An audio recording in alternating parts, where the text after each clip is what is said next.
Haleluya Bapa yang baik dalam sorga. Kami sangat bersyukur kami sampai lagi pada malam ini. Biarlah segala renungan hati kami dan ucapan bibir kami berkenan di hati-Mu ya Bapa. Kami sangat mengasihi-Mu Tuhan. Engkau Yesus yang sudah memberikan segalanya bagi kami. Maka kami pun wajib seperti Engkau memberikan pada saudara-saudara kami. Tuhan Yesus, hari ini biarlah Engkau berfirman lagi kepada kami masing-masing. Firman-Mu yang kami dengar mengubahkan kami, memperbaharui kami. Kami mau bertumbuh, kami mau mengikuti Engkau. Darah Yesus berlaku bagi kami semuanya di tempat ini. Dalam nama Yesus kami menolak pekerjaan setan, roh jahat. Tinggalkan kami, tinggalkan tempat ini. Segala kelemahan penyakit kami tolak di dalam nama Yesus. Akan roh penipu pergi di dalam nama Yesus. Oh Bapa yang baik, kami mau betul-betul mendengar firman, menyambut firman, mengerti firman, menyimpan firman dalam hati, dan bertekun melakukannya, sehingga kami betul-betul berbuah Tuhan. Di dalam nama Yesus, berkati semua hamba-hamba-Mu yang sudah melayani kami, memimpin kami dalam penyembahan, membawa kami ke dalam hadirat-Mu. Di dalam nama Yesus, kami siap mendengarkan firman Tuhan, dan dalam nama Yesus kami mulai ibadah malam ini untuk mendengarkan firman, dan semua kita berkata amin. Amin. Silakan duduk Bapak Ibu Saudara. Thank you Pak. Haleluya. Haleluya. Jadi saya sudah memakai jaket Virtuous Woman. Nanti malam ini salah satu hadiah kita. Ada juga nanti hadiah yang lain, tapi ini salah satu hadiahnya. Besok malam penutupan kita pakai rame-rame. Lalu bolehlah saya buka ya.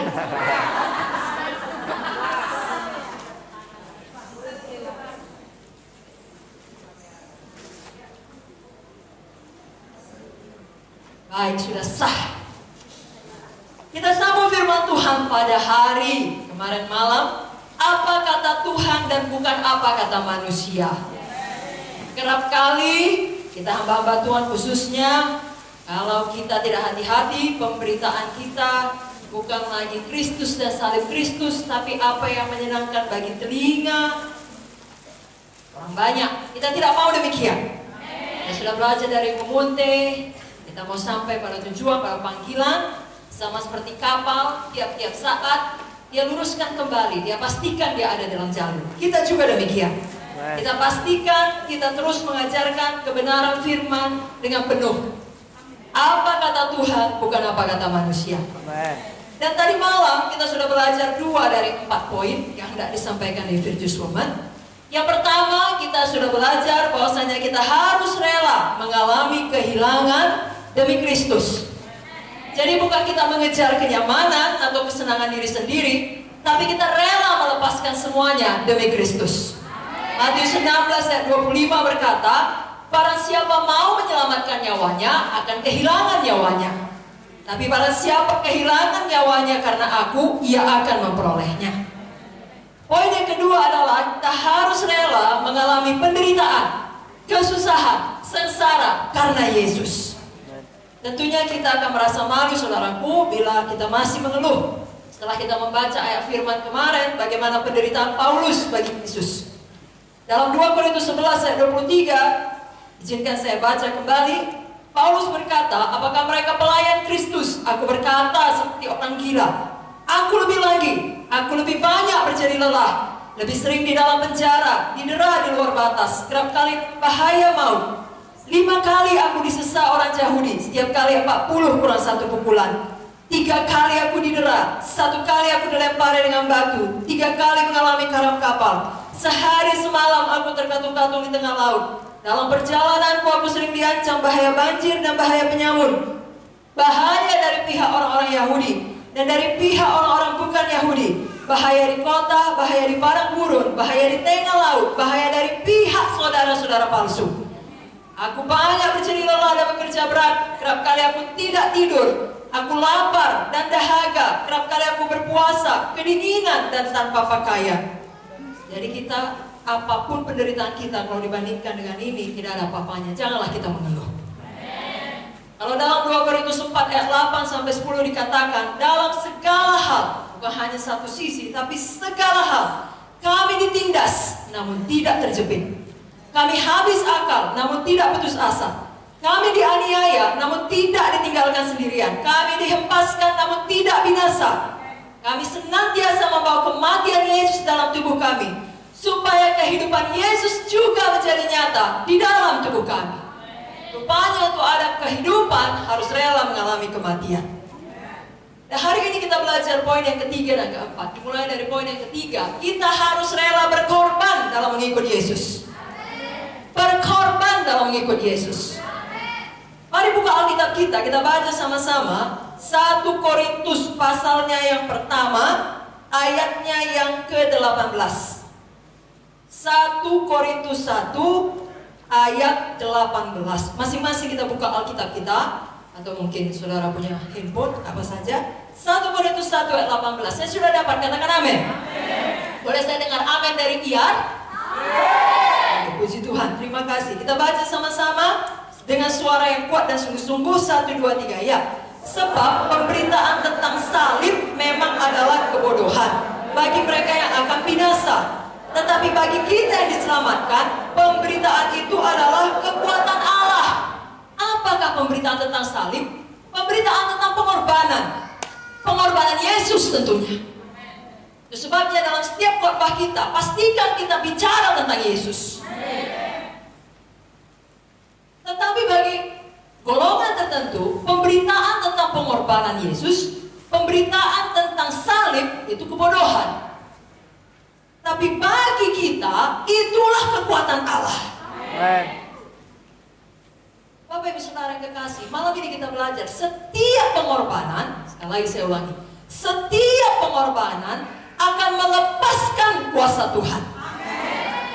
Setiap pemberitaan tentang salib atau pemberitaan tentang pengorbanan, itulah kekuatan Allah, itulah kuasa Allah. Tahu gak saudara, orang-orang yang tidak percaya pada Tuhan Yesus pun mengetahui prinsip ini, yakni ada suatu kuasa yang dilepaskan ketika dilakukan pengorbanan. Sebabnya sejak zaman dahulu orang-orang, bahkan bangsa apapun, sudah memiliki ritual-ritual mengorbankan hewan, membunuhnya, mencurahkan darahnya, karena mereka percaya ada kuasa yang keluar daripada pengorbanan ritual itu, walaupun itu kegelapan. Itu orang yang tidak percaya Tuhan. Dia tahu betul prinsip itu, kalau ada yang dikorbankan, ada sesuatu yang supranatural dilepaskan. Sebabnya dikorbankan hewan, bahkan ada yang mengorbankan manusia. Di Alkitab pun ada tertulis, saya bacakan. 2 Raja-Raja 3 ayat 26. Ketika Raja Moab melihat bahwa peperangan itu terlalu berat baginya, diambilnyalah 700 orang pemegang pedang bersama-sama dia untuk menerobos ke jurusan Raja Edom. Tetapi tidak berhasil. Ayat yang ke-27. Apa yang dilakukan oleh Raja Moab?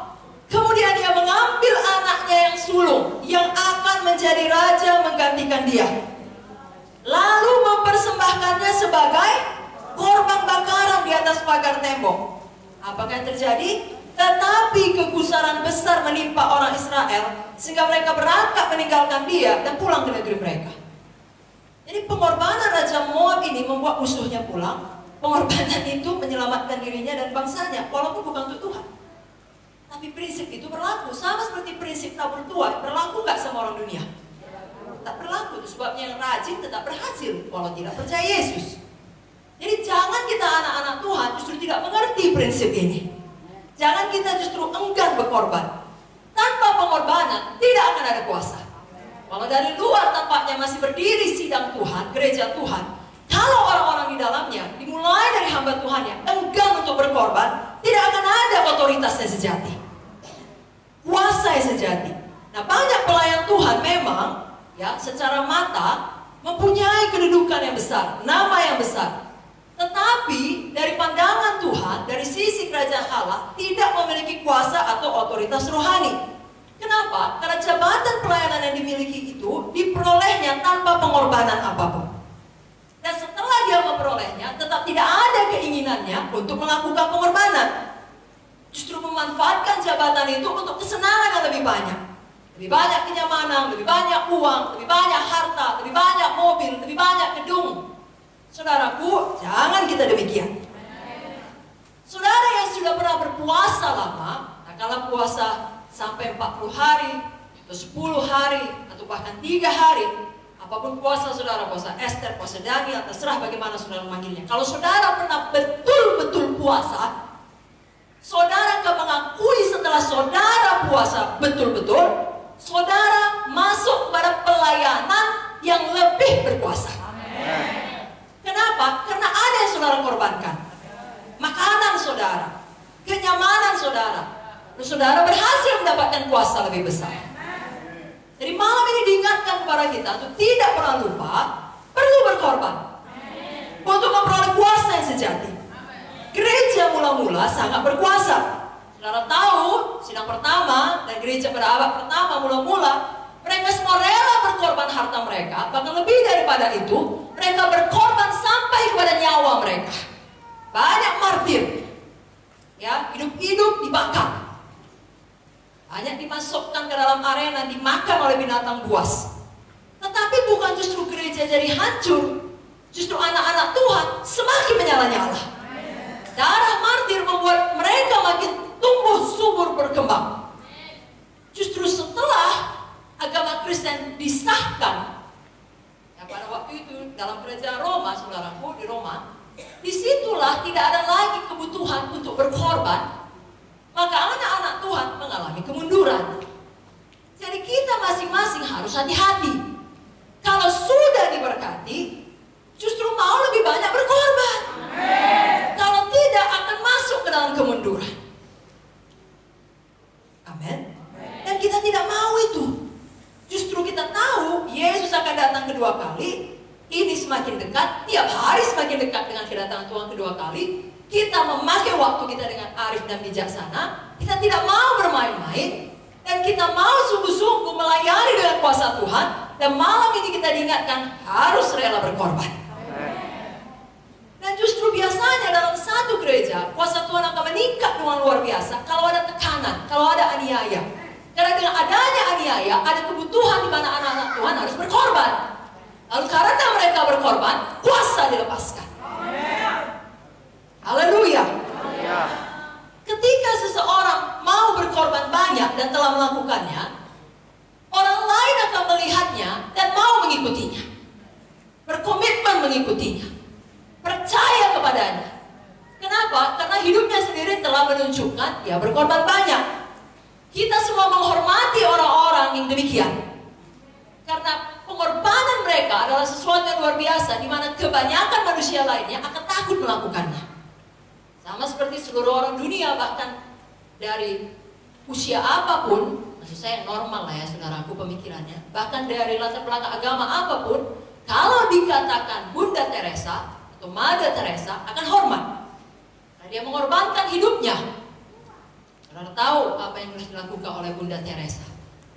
Dan setelah Bunda Teresa dipanggil Tuhan pulang ke sorga, pelayanannya masih hidup. Kenapa? Banyak orang mau meneruskannya, banyak suster lain mau mengikutinya. Karena di depan mata mereka, suster-suster itu melihat pengorbanan Bunda Teresa. Mungkin sampai hari ini atau sampai selama-lamanya sebelum Yesus datang, saudaraku, tidak akan ada suster lain yang dikenal dunia sehebat nama Bunda Teresa. Padahal mungkin saja dia juga melakukan pekerjaan berat seperti Bunda Teresa. Tapi saya yakin mereka semua pengikutnya tidak keberatan. Kenapa? Karena pengorbanan Bunda Teresa yang mereka lihat cukup bagi mereka untuk melakukan hal yang sama. Karena mereka tahu Bunda Teresa melakukan itu bukan untuk dikenal, semata-mata untuk berkorban. Itulah jejak yang mereka ikuti. Amin, saudara. Jadi orang-orang yang berkorban banyak seharusnya kita hormati, kita kagumi, tapi tidak berhenti di situ, kita ikuti. Jangan kita lupakan. Amin. Kita ada di sini karena ada orang berkorban untuk kita. Nah, kalau secara khusus bagi sidang GKI, Bapak Munte berkorban bagi kita, Ibu Munte berkorban bagi kita. Adalah tidak benar kalau kita lupakan itu. Amin, saudara. Walau semua kita pasti mengklaim, bahkan saya pun bisa jadi mengklaim, kami telah berkorban bagi sidang GKI. Saya yakin baik saya maupun saudara belum ada sampai saat ini yang telah mengorbankan sebanyak yang dikorbankan Bapak Muti atau Ibu Muti. Dan untuk itu kita harus lebih sungguh-sungguh lagi mau berkorban. Haleluya. Saudaraku, saya bersaksi lah sama saudara. Bapak Muti sampai akhir hidupnya tidak pernah mencari kenyamanan. Setelah berjuang melawan maut di rumah sakit Cikini, saudaraku, saudara tahu ini luka belum kering yang dikatakannya keliling Indonesia. Kalau saudara pernah dioperasi, saudara tahu itu sakit. Kalau saudara belum pernah dioperasi, bayang-bayang aja lah. Ya kan?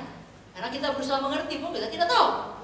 Kita cuma dengar ceritanya. Tapi kalau saudara pernah dioperasi, saudara tahu itu sangat sakit. Apalagi kalau saudara dioperasi pada usia yang sudah tua. Sebenarnya tidak ada keharusan bagi Bapak Munte untuk harus pergi sekeliling sekali lagi. Tidak ada. Tapi itu yang dia yakini Tuhan suruh. Itu yang Tuhan mau.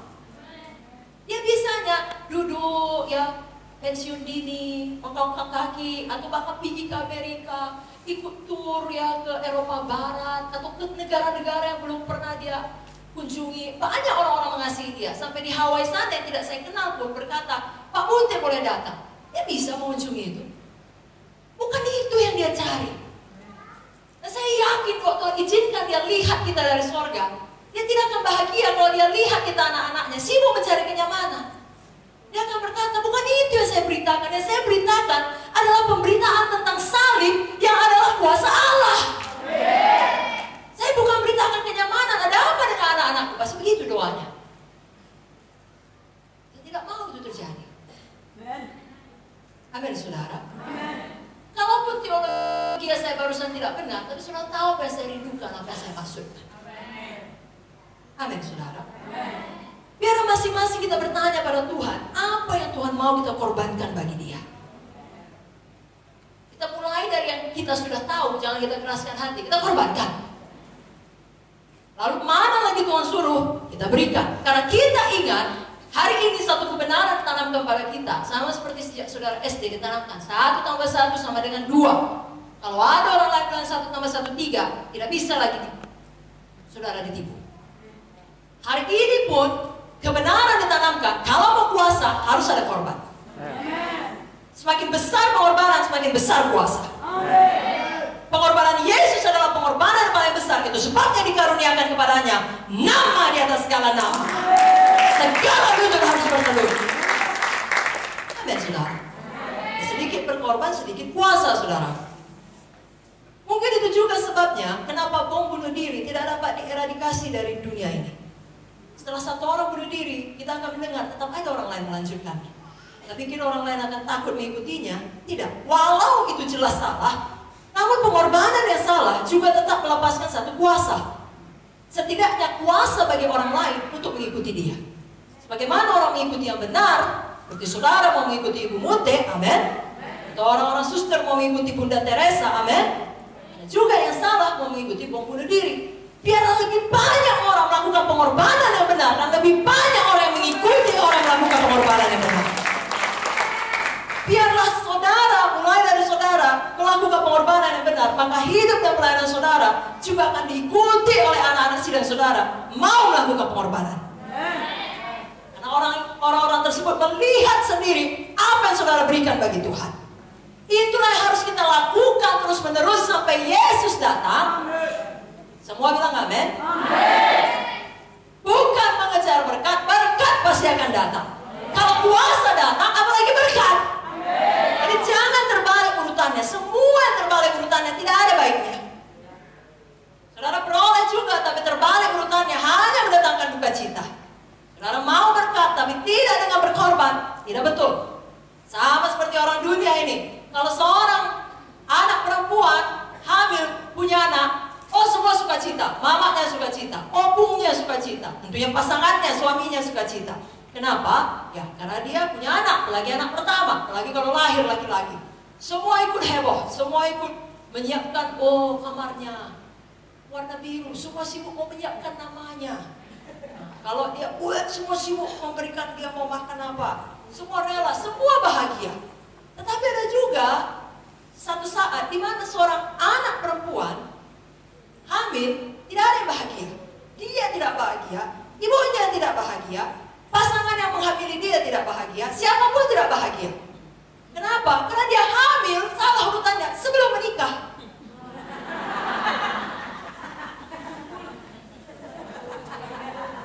Dapatnya juga anak, tapi salah urutannya, tidak bahagia. Saudara pun, saudara pikir saudara akan bahagia kalau mendapatkan semua tanpa pengorbanan, tidak saudara.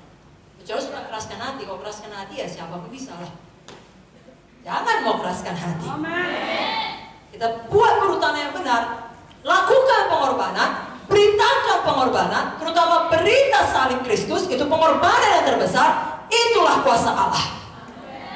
Namun malam ini kita coba belajar, kita tidak naif, udah kita bilang amin, amin. Ada musuh kita, tidak suka kita berkorban. Karena tiap kali Roh Kudus seperti malam ini, melalui firman yang kita dengar, mendorong kita untuk berkorban, maka setan pun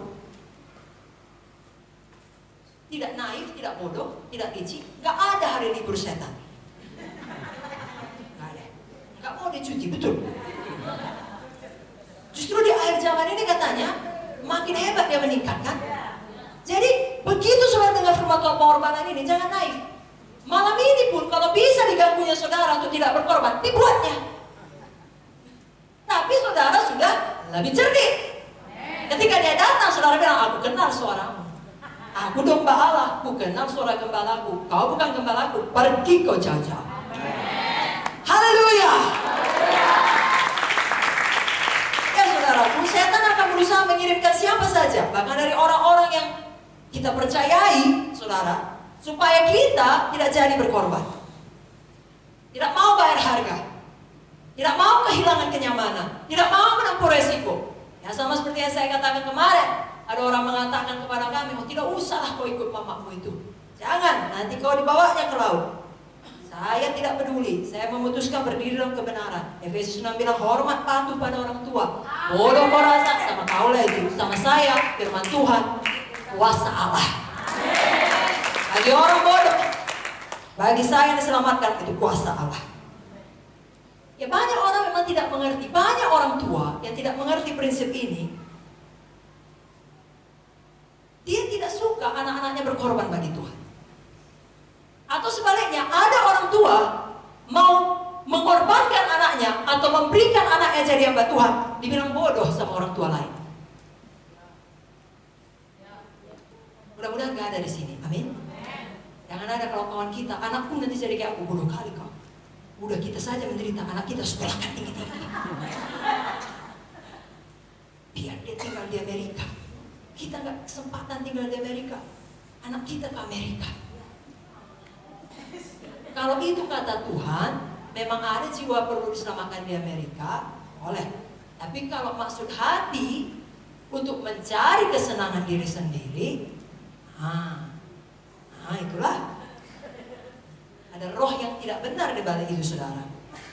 Anak-anak muda, saya yakin ada di antara mahasiswa iya, ketika dia masuk iya, ada orang mengatakan dia bodoh. Karena bagi mereka, pemberitaan tentang salib, pemberitaan tentang pengorbanan Kristus, dan semua yang berhubungan dengan pengorbanan bagi Yesus adalah kebodohan. Jangan heran, maju terus. Dan mengerti bahwasanya roh yang dibalik itu adalah roh jahat, roh setan sendiri, bahkan roh antikristus. Roh antikristus menghalangi setiap anak Tuhan untuk berkorban. Jangan mau dengarkan, saudaraku. Saya bacakan, bahkan sudah dibuatkan oleh Daniel. Saya bacakan dari Daniel 8 ayat 9 sampai 12. Buka Alkitab saudara. Maka dari salah satu tanduk itu muncul suatu tanduk kecil yang menjadi sangat besar ke arah selatan, ke arah timur, dan ke arah tanah permai. Ia menjadi besar, bahkan sampai kepada bala tentara langit, dan dari bala tentara itu, dari bintang-bintang, dijatuhkannya beberapa ke bumi dan diinjak-injaknya. Bahkan terhadap panglima bala tentara itu pun ia membesarkan dirinya, dan daripadanya diambilnya korban persembahan sehari-hari. Dari tempatnya yang kudus dirobohkannya. Suatu kebaktian diadakan secara fasik menggantikan korban sehari-hari. Kebenaran dihempaskannya ke bumi, dan apapun yang dibuatnya semuanya berhasil. Ini adalah nubuatan Daniel mengenai antikristus. Perhatikan ayat 11-12.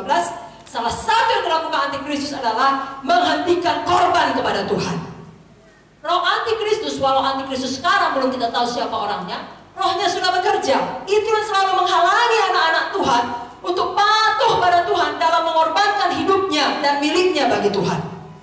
Dan suatu saat nanti Tuhan akan izinkan antikristus berhasil menguasai. Dan tahukah saudara, dia akan menguasai dengan damai.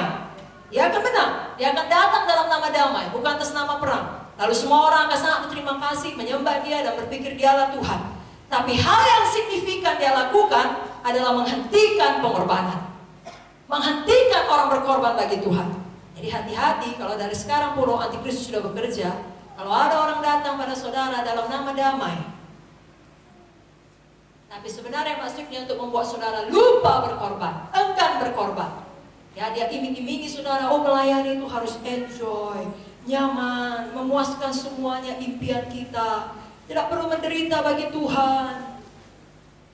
Kalau kita mau menderita, mau berkorban, itu kebodohan. Saudaraku, malam ini kenalilah kebenaran. Ada roh di balik itu, roh antikristus. Jangan mau diikatnya. Dalam ayat 24 Daniel 8, kekuatannya akan menjadi hebat, tapi tidak sekuat yang terdahulu. Dan ia akan mendatangkan kebinasaan yang mengerikan. Dan apa yang dilakukannya juga akan berhasil.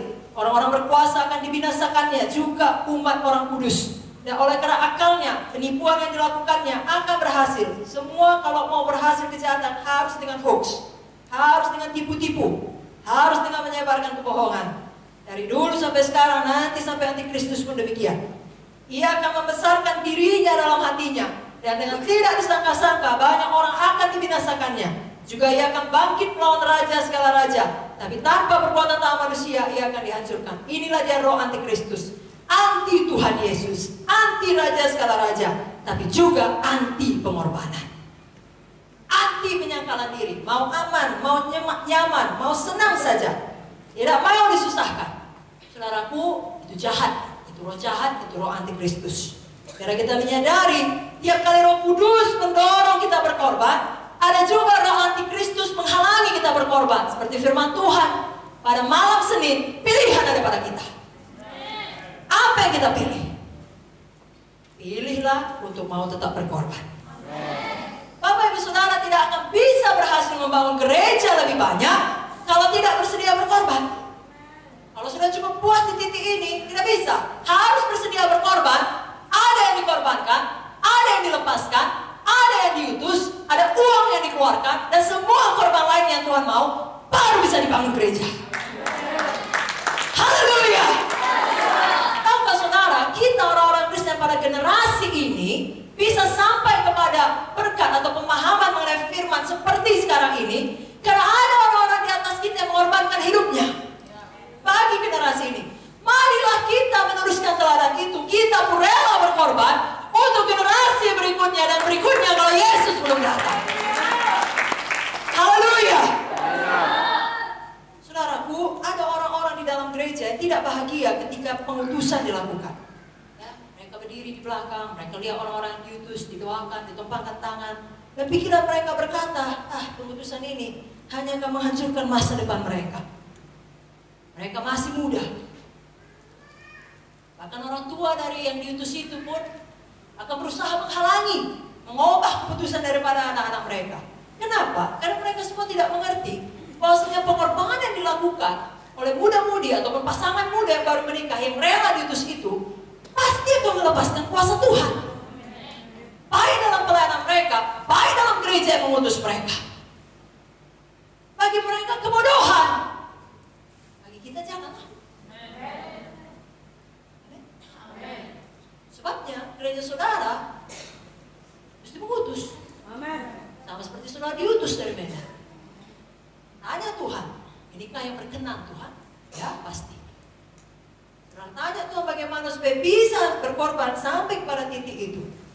Tapi sayangnya saudaraku, dalam kisah tadi bisa jadi orang tua yang sama tidak akan keberatan kalau anaknya tersebut diutus pemerintah ke daerah terpencil ya 3T kata Menteri Pendidikan demi menjadi guru dan mendapatkan gaji yang tinggi. Mereka rela anaknya berkorban demi dunia, tapi tidak rela anaknya berkorban demi kerajaan surga. Jangan kita menjadi seperti itu saudaraku. Dan jangan juga kita menjadi seperti Judas Iskariot. Judas Iskariot ini tampaknya ucapannya semuanya benar, ya, sangat rohani, sangat logis. Tapi dia juga dikuasai atau setidaknya dipengaruhi oleh roh antikristus. Kita sudah tahu tadi antikristus sama dengan anti pengorbanan. Saya bacakan Yohanes 12. Yohanes 12 ayat 3 sampai 5. Maka Maria mengambil setengah kadi minyak narwastu yang murni, mahal harganya. Lalu meminyaki kaki Yesus dan menyekanya dengan rambutnya. Dan bau minyak semerbak di seluruh rumah itu. Tapi Yudas Iskariot, seorang dari murid-murid Yesus, yang akan segera menyerahkan dia, berkata, mengapa minyak narwastu ini tidak dijual 300 dinar dan uangnya diberikan kepada orang-orang miskin? Yudas Iskariot melambangkan orang-orang yang dikuasai oleh roh antikristus. Kalau ada orang yang berkorban, bukan dia pun, gak tenang dia, gak suka, gak cocok rasanya. Dan biasanya orang-orang seperti ini menunjukkan diri mereka sangat baik. Alasannya sangat logis, sangat masuk akal, bahkan sangat terhormat. Semuanya ya seperti saya bilang tadi sangat logis. Tetapi tetap sebenarnya intinya mereka anti pengorbanan. Ya, anti memberikan segala sesuatu bagi Kristus. Anti banyak melayani.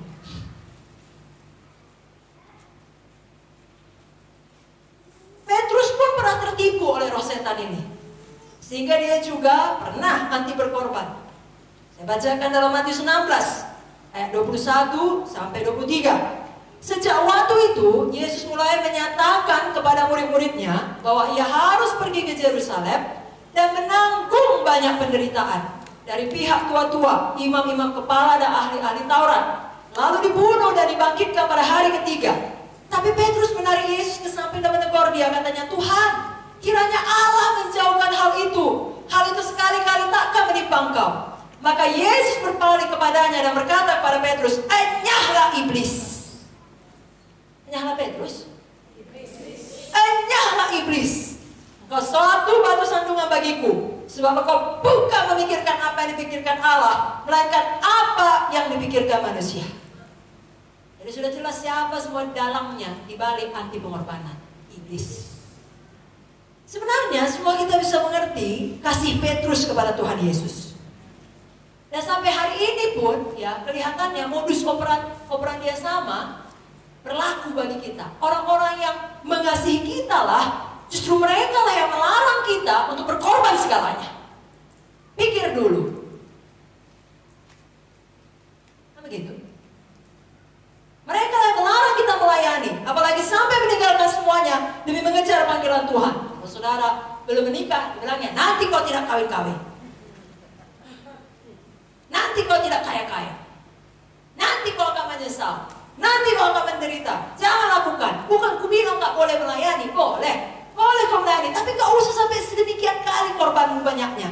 Gak ada pun yang tahu, gak ada pun yang peduli. Pikir dulu, kau harus memikirkan masa depanmu, pikirkan anak-anakmu. Lalu dia pula ya, tapi seharusnya kita berkata, enyahlah iblis. Iya, pasal 2 dengan bagus.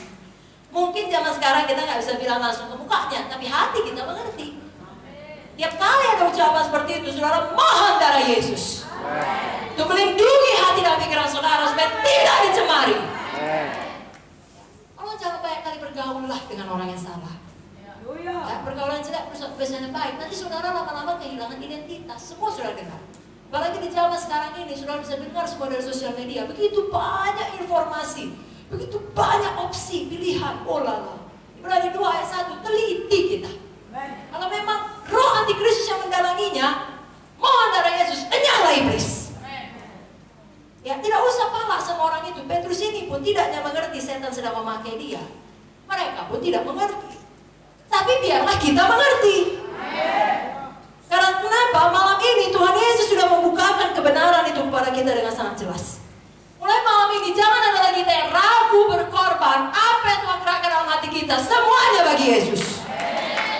Dan jangan kita halangi orang lain berkorban bagi Yesus. Jangan bilang, ya kalau aku udah, kalau mama iyalah, mama udah mau kepala 5, mama berkorban segala bagi Yesus, kau jangan ya. Jangan saudara.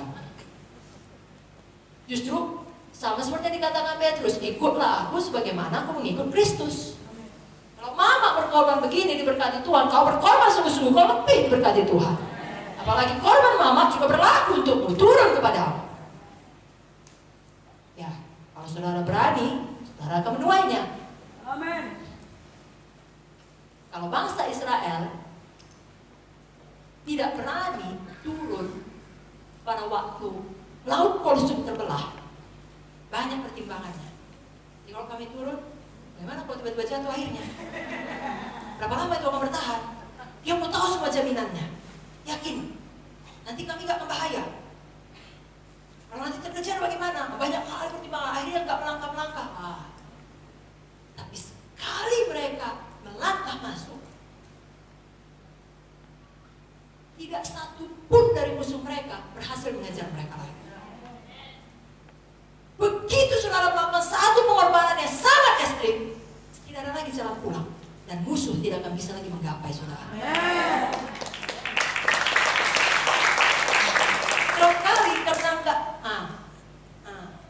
ada apa-apa, saudara ingat, perhatikan baik-baik. Mau jadi hamba Tuhan, tapi mau kaya juga, nanti tidak ada apa-apa. Mau kerja juga, mau melayani juga, tentukan pilihan saudara. Seberangi laut Kolsum saudara. Lalu tidak bisa lagi siapapun mengganggu saudara. Musuh mana pun tidak bisa lagi mengganggu saudara. Saudaraku, orang dunia ini pun saudara rela berkorban. Kenapa anak Tuhan sulit sekali berkorban? Semua profesi dunia ini ada pengorbanannya. Dokter-dokter berkorban untuk profesinya. Tahu gak saudara, ada dokter yang bukan hanya bersekolah lalu bekerja, sambil dia bekerja dia sekolah terus. Dia belajar lagi, dia belajar lagi, dia belajar lagi. Spesialis ini, spesialis itu, terutama dokter-dokter luar negeri saudaraku. Sebabnya banyak penemuan dalam bidang medis. Kalau ditanya sudah berapa tahun kau terus sekolah tidak berhenti, lalu dia menjawab 20 tahun. Dan semua orang berpikir sah-sah aja. Baguslah itu, pengorbanan seperti itu, wajar saja. Tapi kalau ada orang, oh aku mau masuk sekolah kita, berapa lama sekolahnya? 2 tahun, lama kali itu. Cari yang online 2 bulan. Itu ada itu, kau datang tiap Sabtu, kasihnya kau STH. Dapat masuk sarjana teologi, ambil yang itu aja. No pain, no gain. Dapat juga ijazah, aspal. Kalau saudara tidak aspal, diakui pemerintah. Saya nggak bicara mengenai pemerintahan dunia. Saya bicara mengenai tidak kelihatan. Apakah diakui oleh kerajaan surga? Apakah di situ ada otoritas rohani? Apakah di situ ada kuasa? Bukankah itu yang kekal? Bukankah itu yang harus kita perhitungkan? Atau kita sibuk berpikir apa kata manusia? Apa kata Tuhan lah yang perlu kita perhitungkan? Ataukah saudara sebenarnya dokter-dokter yang bekerja merawat pasien-pasien yang gawat dengan penyakit menular, apalagi penyakit jenis baru, virus baru, saya tidak mengerti lah. Satu perkara saya mengerti, kalau mereka merawat pasien itu dan penyakit itu menular, virus itu menular, mereka meletakkan diri mereka pada resiko yang sangat berbahaya, nyawa mereka sendiri. Tapi begitu pun semua orang memandangnya dengan hormat. Itulah dokter yang berdedikasi, betul lah itu, cocok lah itu. Tapi kalau ada orang mau meresikokan masa depannya, belum punya nyawanya, untuk jadi hamba Tuhan, bodoh kali lah itu, bodoh kali. Apa masa depannya itu? Dihalang-halangi. Banyak perempuan-perempuan, istri-istri pilot, bangga suaminya pilot. Padahal mereka tahu betul, tiap kali suaminya keluar dari rumah dan mulai mengendarai pesawat, itu juga sama, meresikokan nyawanya sewaktu-waktu, apa saja bisa terjadi. Kalau datang badai, kalau datang sesuatu yang di luar perkiraan mereka, katanya pesawat sudah diperiksa, layak terbang, ternyata tidak, bisa mati. Tapi semua istri-istri tidak keberatan. Tapi istri-istri banyak keberatan. Kalau tadi suaminya pilot, kemudian dijamah Tuhan dan berkata, aku mau jadi pendeta, oh jangan Pak, jangan. Pengorbanan terlalu berat bagi mereka. Sekali lagi, pemberitaan tentang saleh, tentang pengorbanan adalah kebodohan bagi mereka. Tidak kebodohan bagi kita. Itulah kekuatan Allah, itulah kuasa Allah. Orang dunia, katakanlah ibu-ibu mertua, tidak keberatan kalau menantunya pulang malam. Kenapa? Karena dia tahu menantunya kerja di bank, kerja di perusahaan. Ya biarkan lembur, biarkan pulang malam. Bahkan dia menasihati anak perempuannya, justru kalau suamimu pulang, sambut dengan baik, cantik-cantik, masak masakan yang enak. Biarkanlah. Itulah, kau pun harus berkorban, tidak jumpa suamimu. Ya izinkan itu terjadi. Tapi banyak ibu-ibu mertua Pala nengok menantu laki-lakinya. Kalau pulang malam doa sapaan, pulang malam penginjilan, pulang malam melayani. Kau uruslah istrimu, uruslah anakmu, urus keluargamu.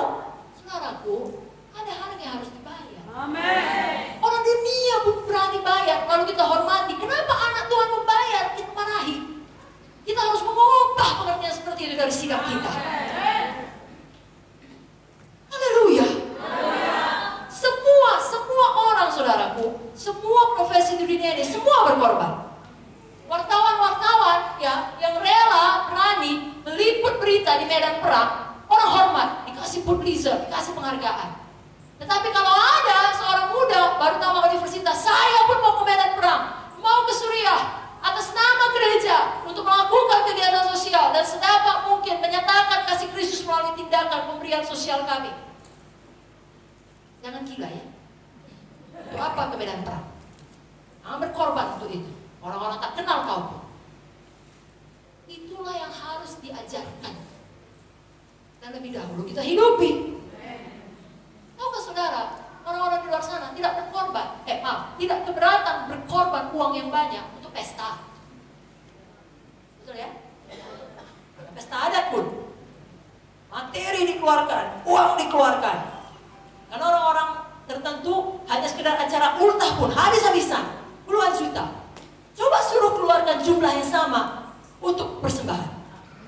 Masih berat gak rasanya? Bener aja segitu persembahannya. Tapi untuk ulang tahun boleh.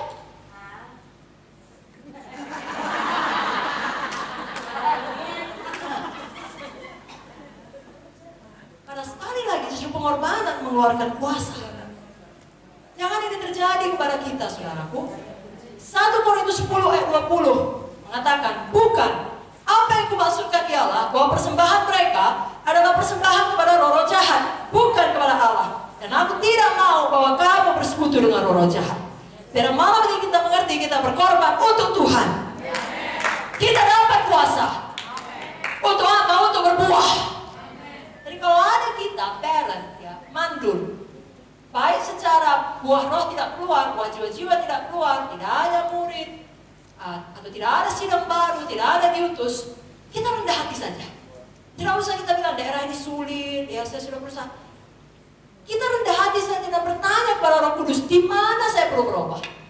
Dan kalau mungkin salah satu sebabnya adalah ini, kita perlu lebih banyak berkorban, mari kita lakukan. Dengan rendah hati. Semua katakan amin.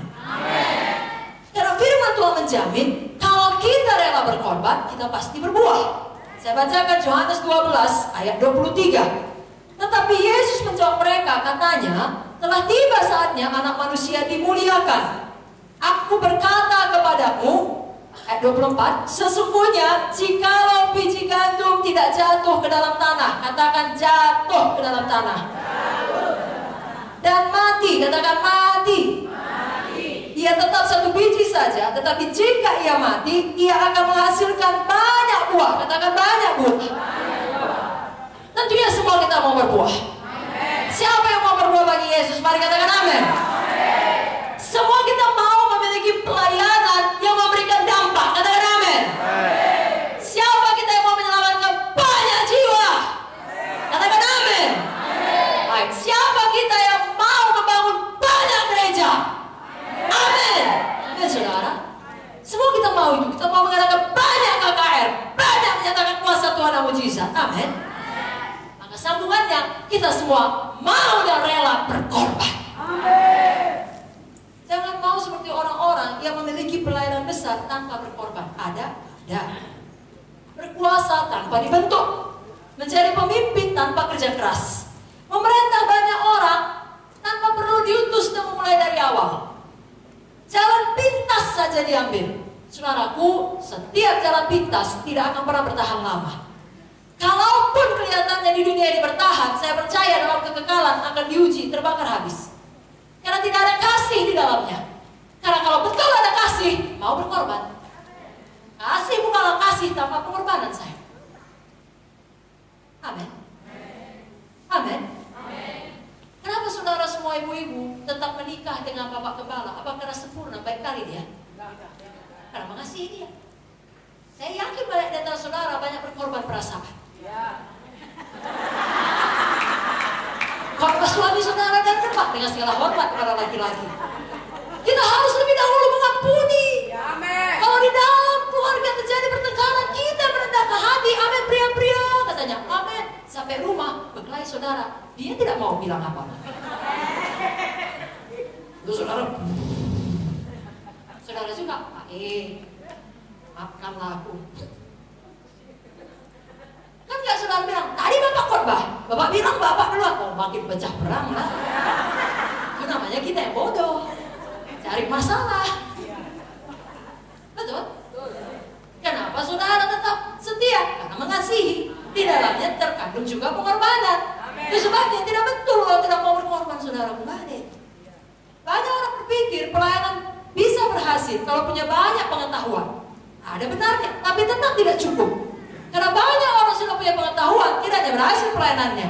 Setiap buah atau keberhasilan dalam pelayanan harus mengikuti apa kata firman. Nah, firman berkata, biji gandum harus jatuh dan mati. Amin. Biji gandum melambangkan kita anak-anak Tuhan. Kalau dibilangnya tetap satu biji saja, artinya kita belum berbuah. Atau kita tidak berbuah untuk sementara waktu. Kenapa? Karena tidak jatuh, tidak mati. Tetapi kalau kita mati, menghasilkan banyak buah. Kalau Yesus tidak mati di Golgota, tidak ada buah keselamatan. Karena Yesus mati di Golgota 2000 tahun yang lalu, sampai hari ini ada buahnya. Sampai nanti Yesus datang 2 kali, tetap ada buahnya. Saudara, itulah luar biasanya. Kadang-kala pengorbanan seseorang bisa lintas generasi. Rindukanlah itu. Pengorbanan saudara lintas generasi. Masih memberi dampak pada generasi selanjutnya. Sebabnya jangan sibuk kali cari kenyamanan untuk hidup saudara sekarang. Seberapa nyaman lah yang saudara cari? 10 pun cincin emas kan gak mungkin dipakai sekali 10. Cukuplah 1 waktu saudara kawin. Kan cuma 1 yang saudara pakai. Bayangkan saudara sibuk kali cari 10 cincin emas. Lalu bagaimana? Berkorban kita pakai 10 cincin. Kenapa harus rindu kali punya 5 sepatu atau 6 sepatu? Kan gak bisa dipakai sekaligus. 1 juga yang saudara pakai. Kenapa harus rindu punya banyak kali baju? 1 juga saudara pakai. Kalau saudara pakai sekali 5, mati saudara kepanasan. Tidak indah dilihat orang, tapi keserakahan. Ya, kalau tadi semak duri, keinginan untuk kaya, kekayaan dunia, tipu daya kekayaan, menghimpit firman itu, kita tidak mau saudaraku. Katakan amin lebih kuat lagi. Saudaraku, malam ini jangan cari kenyamanan, enggan berkorban, enggan bersusah payah, enggan bekerja keras. Enggak ada lagi itu hidup lama. Hidup baru, pikiran dibaharui, kita rela berkorban. Rela bayar harga, rela bersusah payah, rela berjuang, rela bekerja keras. Semua bilang amin. Baik, kita perhatikan baik-baik dari Yohanes 12 tadi. Pertama, biji gandum jatuh. Kalau biji gandum jatuh masuk ke dalam tanah, nampak dari luar? Tidak. Semua biji apapun, gak hanya gandum, kalau saudara tanam dalam tanah, gak nampak lagi, hilang. Hilang dari pandangan maksudnya. Ya pasti ada dalam tanah, tapi gak nampak. Itu menunjukkan kalau saudara mau berbuah, saudara harus mengalami 1 periode waktu. Saya tidak tahu berapa lama, mungkin saudara pun tidak tahu berapa lama, tapi harus dialami 1 periode waktu di mana sepertinya saudara hilang dari publik, tidak dikenali publik, tersembunyi dari banyak orang. Atau bisa juga menggambarkan 1 periode waktu di mana saudara tidak diterima, di mana saudara ditolak, di mana saudara mendapat reaksi-reaksi yang negatif. Semua hamba-hamba Tuhan dalam Alkitab mengalaminya. Tidak ada yang langsung terkenal, berbuah, luar biasa.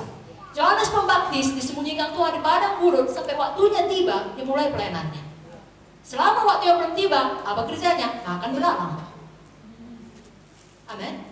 Gak ada dia belanja di Sang Plaza atau di Pajus. Dia pakai bulu kambing domba, bulu unta. Amin saudara. Dia tidak bersenang-senang, dia hilang di padang gurun sampai kemudian dia memulai pelayanannya. Hamba-hamba Tuhan yang terkasih, mahasiswa yang terkasih, ada waktunya Tuhan menyembunyikan engkau. Jangan sibuk sekali mau dikenal orang namamu, mukamu. Kalau belum waktu Tuhan belum. Juga bagi kita semua Bapak Tuhan. Tidak perlu kita sibuk meninggikan diri dengan teknologi atau sosial media kalau belum waktunya.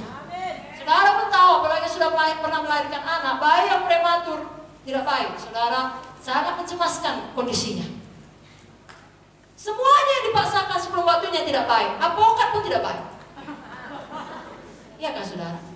Sekarang sesuatu yang dipaksakan sebelum waktunya tidak baik. Tahukah saudara, Tuhan Yesus pun disembunyikan 30 tahun sebelum memulai pelayanannya. Kenapa dia nggak kayak saya aja, 14 tahun udah khotbah? Karena belum waktunya, kata Bapak. 30 tahun loh. Kurang apa sih Yesus? Umur 12 tahun dia punya hikmat melebihi seluruh. Tapi kata Bapak belum. Sebabnya kita jangan tergoda kali mau cepat kalau belum waktunya, saudara. Biji gandum jatuh dalam tanah tersembunyi. Musa juga demikian. Dia coba membela dengan kekuatannya sendiri. Dibunuhnya. Bukan pula orang Israel semuanya, "Hore, hidup!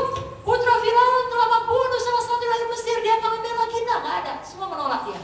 Dikejar-kejar, lari padang gurun. Berapa lama? 40 tahun di Midian. Dia senang pun sebenarnya hidupnya. Tapi justru di sana dia dibentuk Tuhan. Singkat cerita, Musa 80 tahun baru mulai pelayanan. Tapi pada Tuhan, ya kata Ibu Mute, kita ini kekal, umur nggak jadi masalah.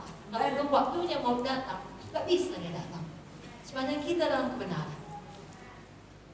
Amin. Amin. Amin.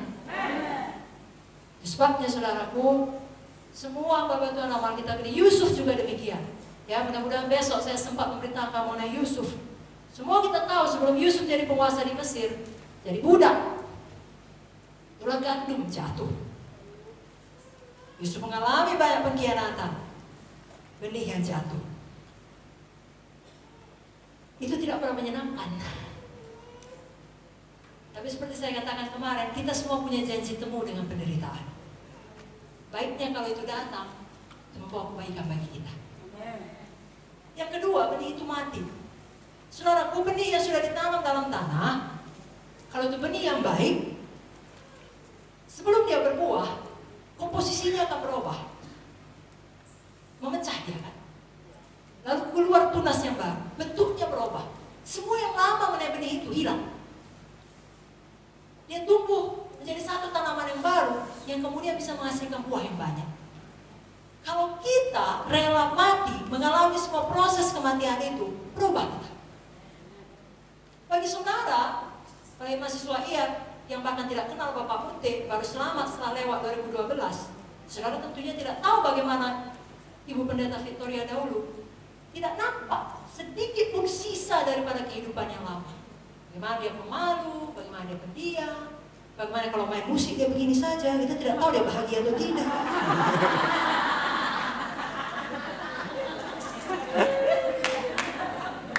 Saudara lihat dia hari ini, saudara nggak peduli mau 2 orang, mau 20 orang, mau 2000 orang, semua di babaknya terima Yesus, alami mujizat, sembuh kau jadi penginjil. Tidak masalah bagi dia. Tidak ada yang mau maju ke depan. Saudara pikir dia malu? Maju saudaraku, Yesus panggil engkau. Sampai kau perlu PKS tadi pun mau selamat kembali. Tidak akan melakukan ibadah sebelum dia pastikan memang betul-betul semua orang sudah selamat. Tidak ada sedikit pun berubah benih itu. Kenapa? Saudara tidak usah sibuk mempertahankan. Aku memang orangnya gitu. Kami dari suku ini. Tidak ada. Saudara perlu mati. Bukan mati badannya. Mati. Ya si aku betul mati. Manusia lama. Mati kesombongan. Mati semua yang nggak benar-benar ini. Lalu bangkit. Karakter kita diubahkan. Kita bisa berbuah. Tahukah saudara? Hasil yang paling nyata dari mengalami proses kematian ini, satu saja saya simpulkan dalam satu frase kata, rendah hati. Amen.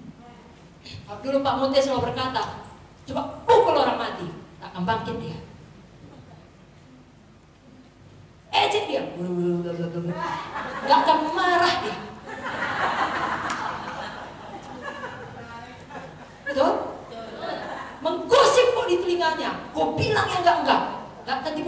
katanya. Aku bilang. Oke, dia akan tenang saja berbareng di situ. Cool dia. Diam saja. Dia tidak peduli apapun. Mau kau bilang apa? Mau kau nangis pun bukan berarti ini rupanya kau sayang padaku. Dia tenang saja. Tidak ada yang mengganggu dia. Dia aman. Dia sudah mati. Demikian kok manusia lama kita mati. Ada nggak ada orang mengasihi kita? Tenang. Entah apa-apa katanya. Tenang saja. Oh haleluya. Saudaraku, saya baca kalau Matius 18, belum kita terlalu lama di situ. Haleluya. Matius 18 ayat 1 sampai 5. Pada waktu itu datanglah murid-murid itu kepada Yesus dan bertanya, siapa besar? Siapa yang terbesar dalam kerajaan sorga? Lalu berkata, aku berkata kepadamu, sesungguhnya jika kamu tidak bertobat dan menjadi seperti anak kecil ini, kamu tidak akan masuk dalam kerajaan sorga. Sedangkan barang siapa merendahkan diri, semua berkata kuat-kuat, merendahkan diri.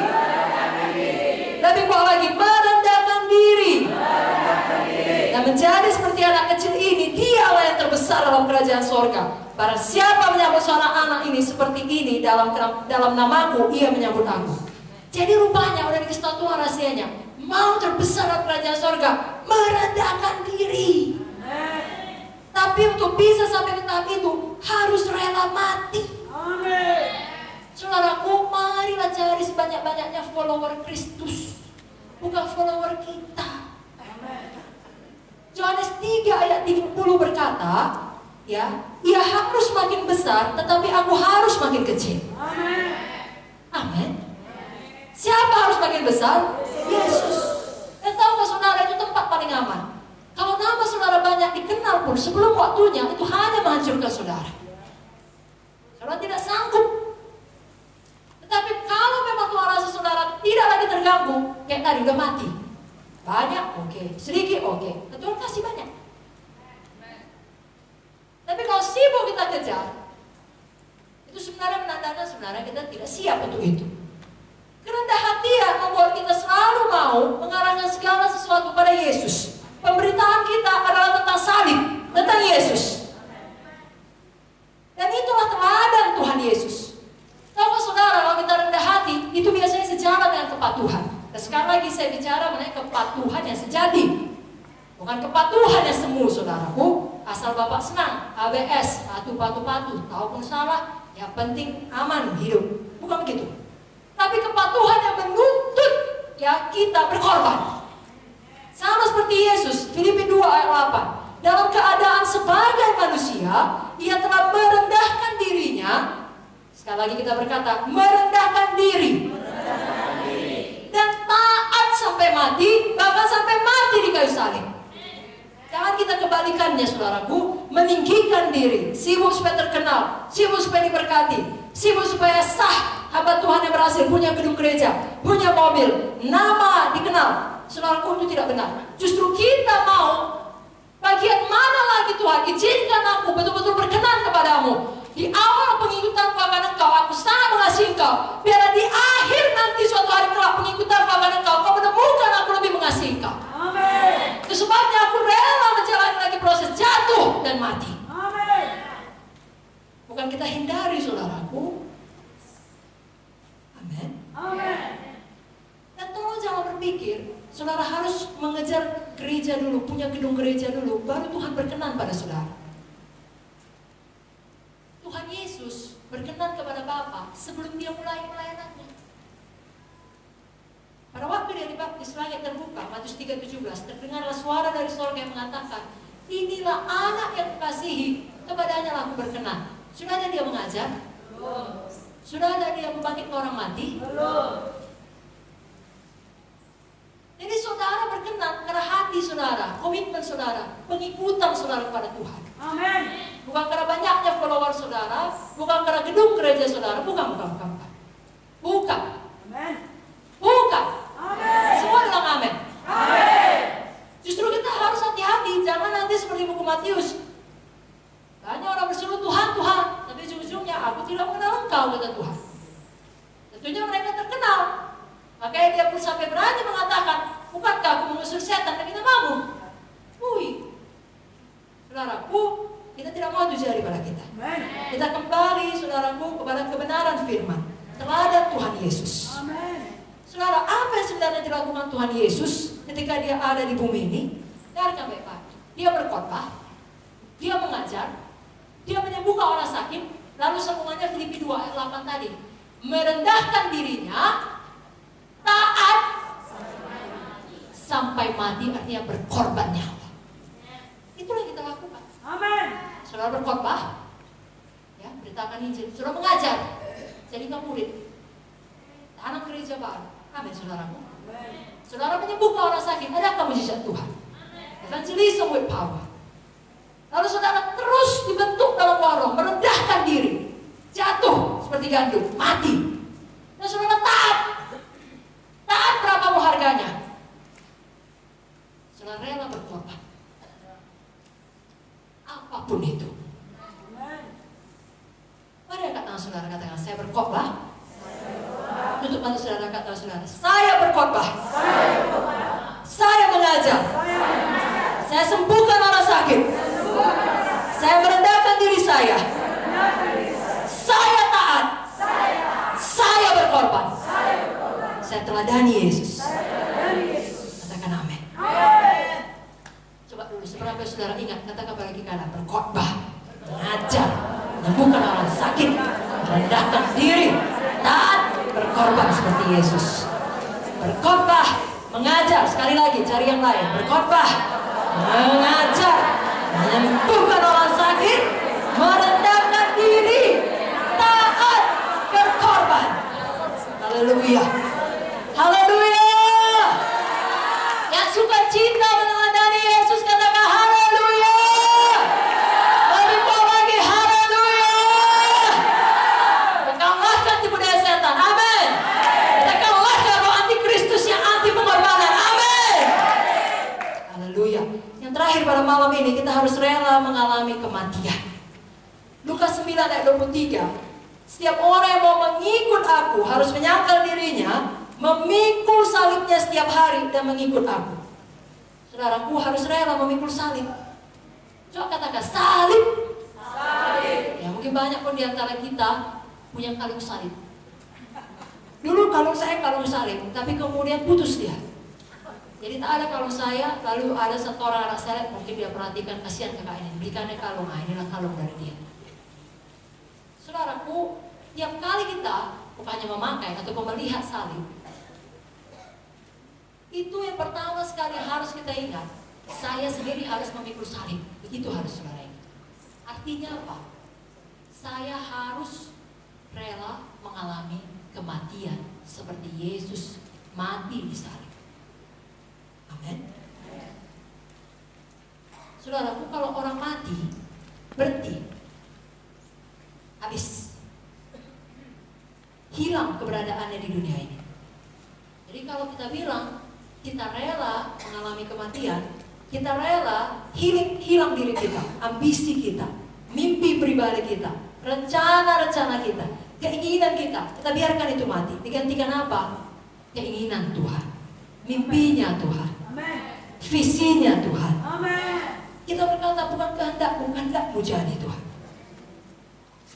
Banyak orang tua, ya, takut mati. Bukan matinya itu yang dia takuti, proses kematian itu gak enak, saudara. Orang-orang yang menderita sakit yang belum temukan obatnya dan tahu ujungnya mati itu sangat menyiksa. Proses kematian itu lebih mengerikan dari kematian itu sendiri. Itu semua menakutkan, menyedihkan dan menyakitkan. Nah, secara rohani juga demikian. Saya tidak bohong pada saudara. Mulut ini saya rela mati, tapi kalau datang harus kita hadapi, pasti menyedihkan, menyakitkan. Tapi harus rela. Mana impian kita yang tidak seturut dengan impian Tuhan, rela itu mati. Menyedihkan bagi kita, tapi ketahuilah, tidak ada pernah Tuhan bermaksud tidak baik. Kalau dia ambil satu, maksudnya memberikan yang lebih baik. Kalau dia ambil itu, karena dia tahu kita pikir itu baik bagi kita, sebenarnya tidak baik bagi kita. Semua anak-anak berpikir es krim baik bagi dia.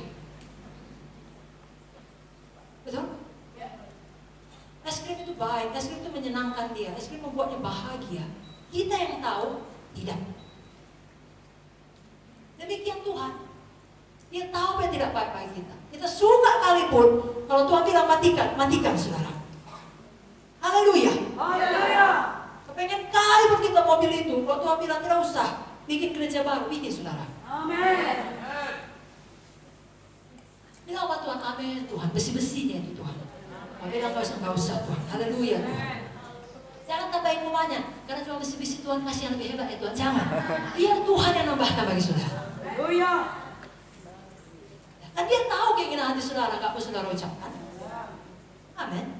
Kau mengenal lagu ketika aku duduk, ketika aku berbaring. Dan Tuhan kita Bapa yang baik. Dia adalah Bapa yang paling pemurah.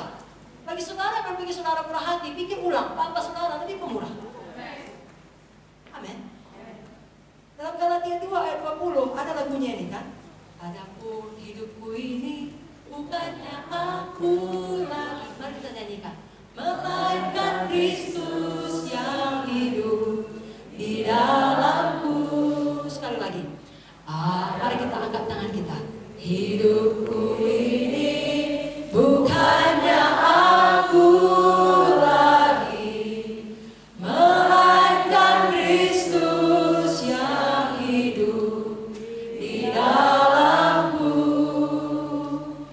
Tetapi hidup yang sekarang ku hidup di dalam tubuh ini.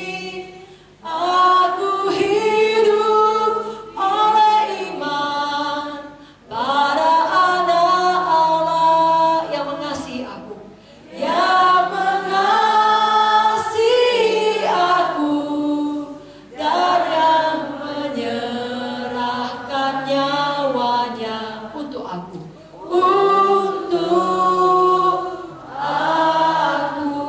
Amin. Kasih lagu jangan dulu, semua dari ayat. Coba kita perhatikan, kenapa bisa Kristus yang hidup dalam kita? Bukan kita lagi yang hidup, karena kita yang hidup tadi sudah mati. Makanya Kristus bisa hidup dalam kita. Lalu kita bisa hidup dengan iman. Sekali lagi, saudara mau hidup dengan iman, rela mati bagi kehendak saudara. Lalu percayakan semua hidup saudara pada Tuhan. Jadi, tiap kali kita lihat salib, yang pertama, ingat kita harus mati seperti Yesus. Yang kedua, yang membuat kita bersyukur, kita selalu ditutup bungkus oleh darah Yesus. Saudaraku, ini adalah berkat terbesar ya. Salah satu berkat terbesar, tiap kali kita mengingat atau melihat salib. Atau tiap kali kita melakukan pemberitaan tentang salib. Karena salib dan darah Yesus tidak bisa dipisahkan.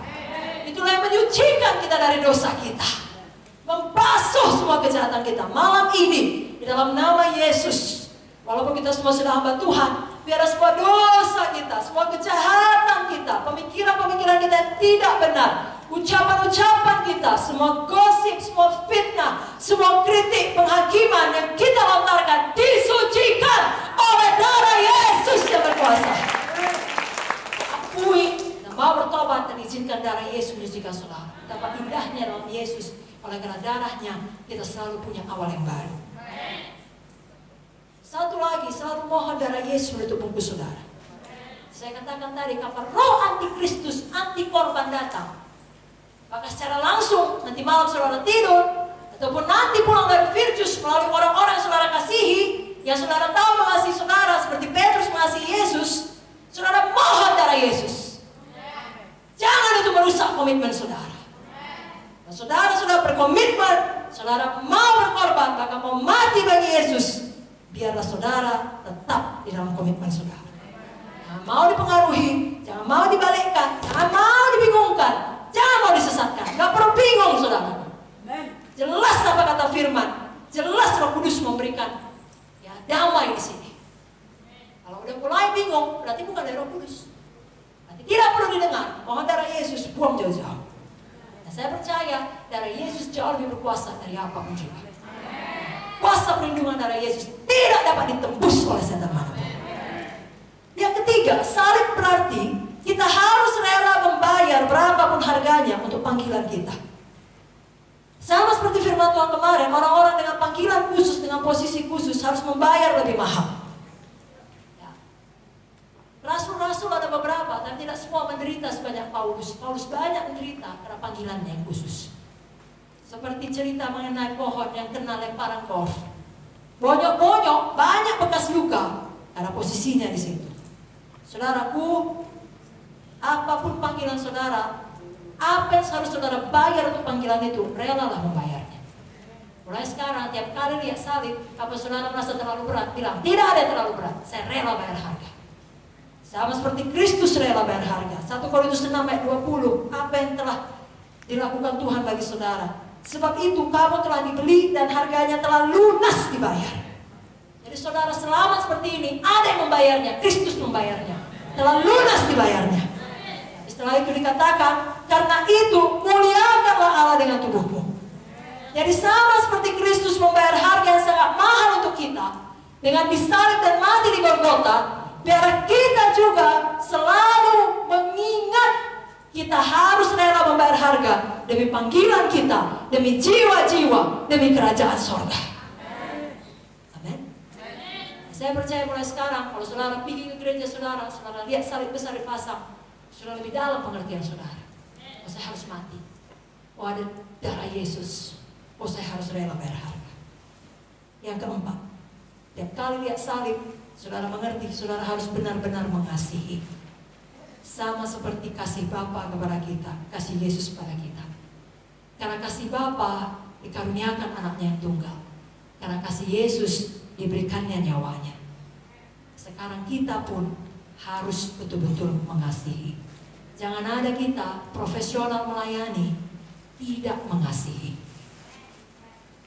Amin. Amin. Bagi saudara yang sudah puluhan tahun dalam pelayanan, saudara bisa dia tetap melayani, tapi sudah kehilangan kasih yang semula. Malam ini tidak ada demikian. 1 Yohanes 3 ayat 16. Demikianlah kita ketahui kasih Kristus, yaitu bahwa Ia telah menyerahkan nyawanya untuk kita. Jadi kita pun wajib, semua berkata wajib, menyerahkan nyawa kita untuk saudara-saudara kita. Wajib, saudara. Dan kita tahu apa itu kasih. 1 Korintus 13, kasih itu sabar, kasih itu murah hati, ia tidak cemburu, ia tidak memegahkan diri dan tidak sombong, ia tidak melakukan yang tidak sopan dan tidak mencari keuntungan diri sendiri, ia tidak pemarah, tidak menyimpan kesalahan orang lain, tidak bersuka cita karena ketidakadilan, tapi bersuka cita karena kebenaran. Jadi kalau tahu dia nggak betul, bukan dia diam saja, saudara. Tidak tahan dia tidak suka cita kalau ada yang nggak benar. Ia menutupi segala sesuatu, percaya segala sesuatu, mengharapkan segala sesuatu, sabar menanggung segala sesuatu. Malam ini di bagian kasih mana saudara perlu bertumbuh. Roh Kudus pasti selalu mau mengajari saudara, biar kita yang terbuka mau mendengarkan dia. Dan mau mati bagi semua siapu kesombongan supaya bisa bertumbuh dalam kasih. Malam ini sekali lagi satu firman Tuhan diingatkan mengenai kasih. Biar kita mengasihi di dalam kebenaran.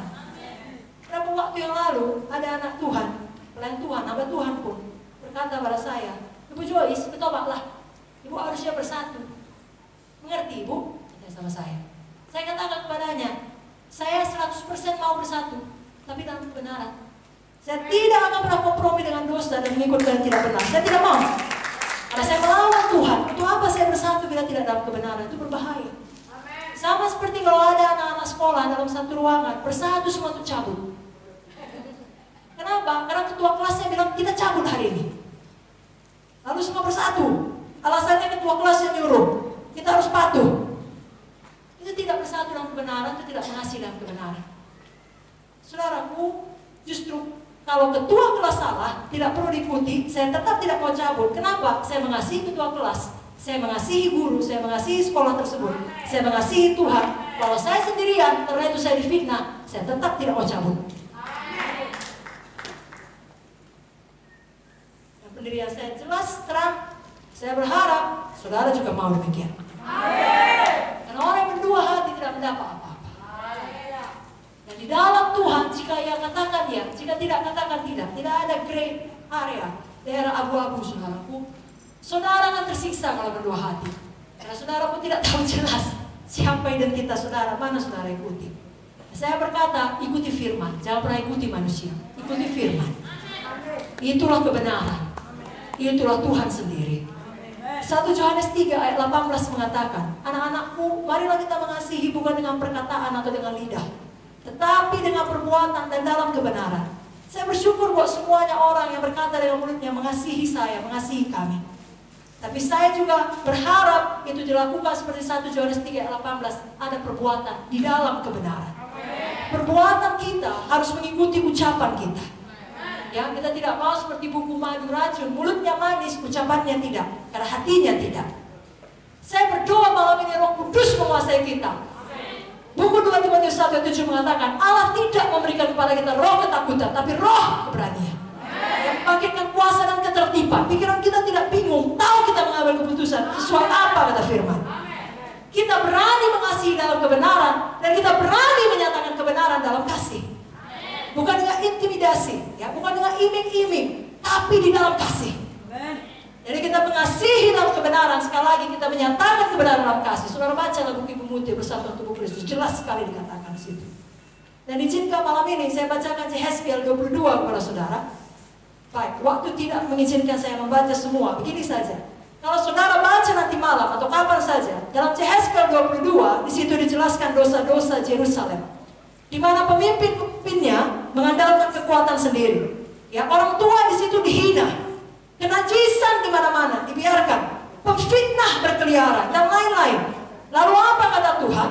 Dalam Yehezkiel 22 ayat 30 Tuhan berkata, aku mencari di tengah-tengah mereka seorang yang hendak mendirikan tembok atau yang mempertahankan negeri itu di hadapanku supaya jangan kumusnahkan, tetapi aku tidak menemuinya. Maka aku mencurahkan geramku atas mereka dan membinasakan mereka dengan api kemurkaanku. Kelakuan mereka aku timpakan atas kepala mereka. Demikianlah firman Tuhan Allah. Saudaraku, pada akhir zaman ini kejahatan di mana-mana. Ya, bahkan bisa merembes masuk ke dalam gereja. Tuhan mencari orang yang mengasihi, berani berdiri mendirikan tembok. Berani berdiri dalam kebenaran. Rela bahkan mati di dalam kebenaran Tuhan, karena dia meyakini betul hal itu. Janganlah sampai Tuhan berkata tidak ada, lalu murka Tuhan turun. Jangan saudaraku, ini zaman perjanjian baru, zaman kasih karunia. Saya dan saudara dengan kekuatan sendiri tidak mampu, tapi Roh Kudus memampukan kita.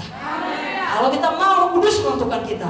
Saya percaya tidak ada murka Tuhan yang turun atas kota kita, tidak ada murka Tuhan yang turun atas keluarga kita, tidak ada murka Tuhan yang turun atas sidang kita, karena kita orang-orang mengasihi, yang berani berdiri dalam kebenaran, mendirikan tembok bagi Tuhan. Katakan haleluya. Nah, itu dia roh Deborah, saudaraku, roh yang berani, saudara. Roh Esther, kalau terpaksa aku mati, biarlah aku mati. Tapi kalau belum waktunya, dia tidak mati. Karena siapa mempertahankan nyawanya akan kehilangan nyawanya.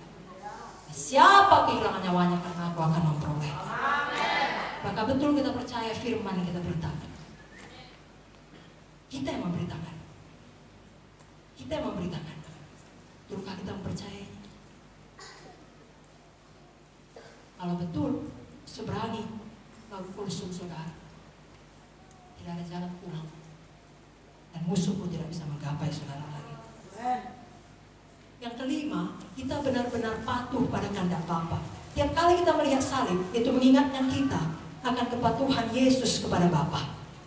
Demikianlah tiap kali kita mengatakan aku mau mati, berarti aku mau patuh. Patuh pada kehendak Bapa.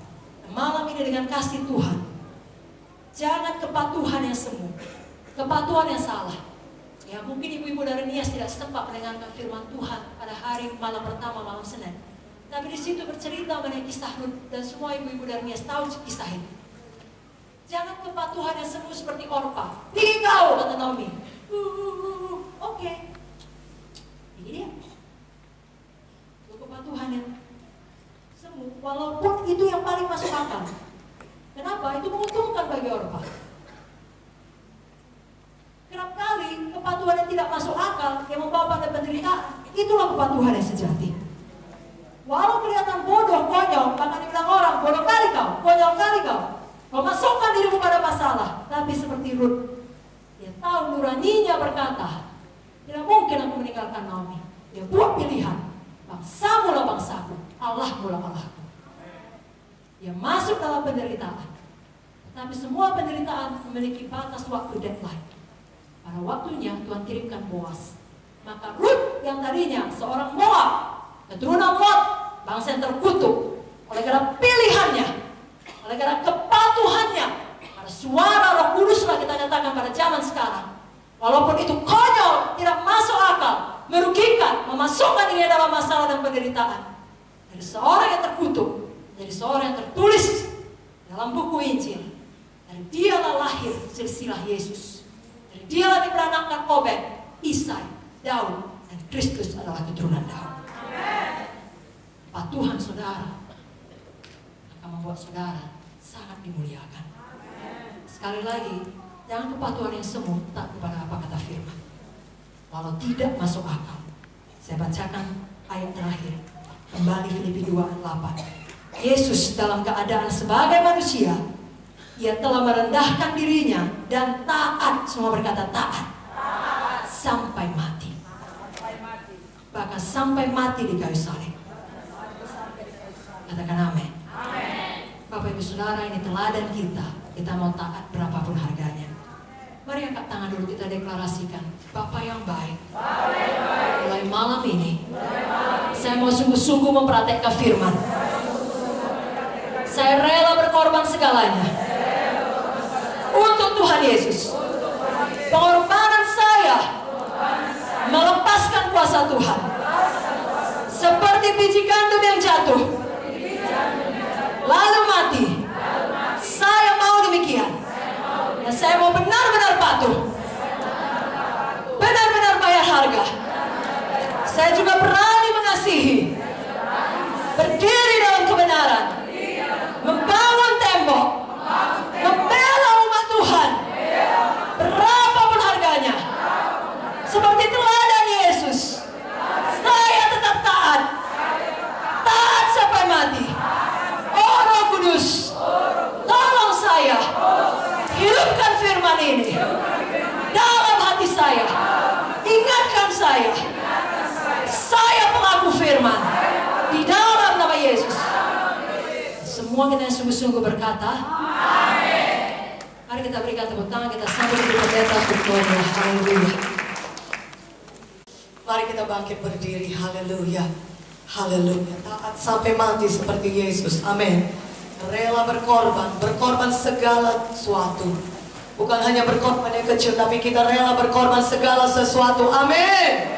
Rela mati, katakan amin. Haleluya. Mari kita angkat tangan kita, saudara. Mari kita menyembah Tuhan. Haleluya. Mataku tertuju padamu, segenap hidupku kuserahkan padamu. Haleluya. Dan kita penuh Roh Kudus, saudaraku. Roh Kudus akan menyanggupkan kita seumur hidup kita, setiap saat, supaya kita tetap taat, kita tetap patuh kepada Tuhan. Amin. Dan kita mau menjadi seperti Yesus, rela berkorban dan rela mati seperti Tuhan Yesus. Katakan amin. Tuhan Yesuslah teladan kita, Tuhan Yesuslah yang kita ikuti. Katakan amin. Kita mau hidup seperti Yesus. Amin. Rela berkorban dan rela mati, taat patuh kepada Bapa seumur hidup kita. Angkatlah tangan kita, mari katakan, mataku tertuju padamu. Haleluya. Mataku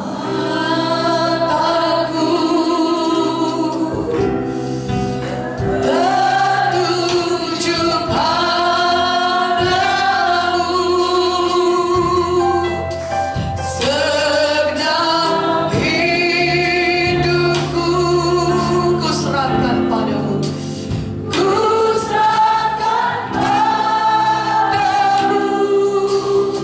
Haleluya. Bimbing aku, bimbing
mengubahkan seluruh hidup kami. Tuhan Yesus, inilah kami Tuhan. Inilah komitmen kami pada malam ini Tuhan. Kami bersungguh-sungguh mengucapkannya dari dalam hati kami. Kami mengasihi Kau dengan segenap hati kami, dengan segenap jiwa kami, dengan segenap pikiran kami, akal budi kami Tuhan. Kami mau hidup sama seperti Engkau hidup Tuhan. Yang rela berkorban Tuhan, yang rela mati Tuhan. Biarlah Engkau Tuhan Yesus yang nyata lewat hidup kami. Kami mati Tuhan bagi manusia lama kami. Tidak ada lagi diri kami Tuhan, tapi yang ada hanya Yesus yang hidup lewat hidup kami. Haleluya, di dalam nama Yesus dijadi bagi kami. Terima kasih buat jamaah-Mu Roh Kudus. Kami percaya Tuhan, jamaah-Mu pada hari ini mengubahkan hidup kami Tuhan. Jamaah-Mu pada hari ini Tuhan membuat kami Tuhan, untuk seumur hidup kami Tuhan, kami tetap patuh kepadamu, taat kepadamu, rela mati Tuhan, dan rela berkorban seumur hidup kami Tuhan. Terima kasih Bapa di sorga. Kami bersyukur Tuhan buat pekerjaan-Mu yang ajaib dalam hidup kami. Terima kasih Tuhan Yesus. Terima kasih Roh Kudus. Kami cintakan Engkau. Terima kasih Tuhan. Di dalam nama Yesus kami berdoa. Di dalam nama Yesus kami bersyukur. Dan semua kita yang bersukacita dan